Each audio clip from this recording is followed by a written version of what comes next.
Kepala Dinas Pemuda dan Olahraga Kota Bogor, Heri Karnadi, meminta KONI untuk mengantisipasi mutasi atlet pada pelaksanaan Porprov Jabar 2026, di mana di tahun tersebut Kota Bogor sudah dipastikan menjadi tuan rumah. Menurut Heri, mutasi atlet atau pembelian atlet dari daerah luar untuk memetik prestasi di kota hujan tidaklah membuat bangga.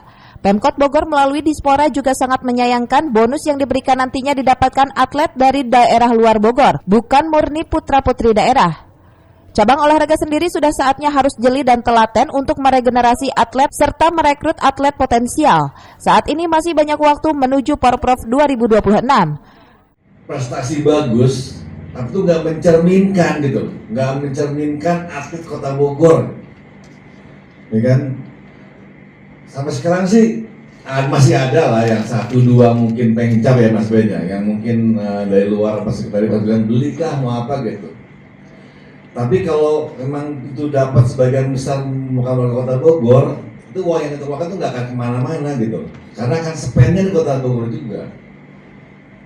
Pokoknya keluar uang banyak, kemudian setelah itu dari beres turnamen, beres kejuaraan, beres kondisi dia baik lagi, di-hire lagi sama medali lain, uangnya keluar.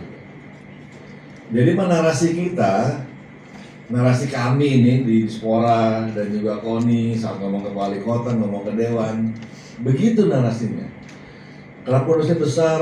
Kenapa harus ini, harus itu segala macam? Ya kita bilang, apa yang kita berikan pun itu warga Kota Bogor gitu loh. Atlet Kota Bogor yang notabene warga Kota Bogor. Jadi harapannya seperti itu. Jangan sampai nanti kita prestasi memang perlu satu cerminan keberhasilan itu dari situ ya. Satu indikatornya seperti itu indikatornya ya. Dari Kota Bogor, Cepi Suryadi melaporkan.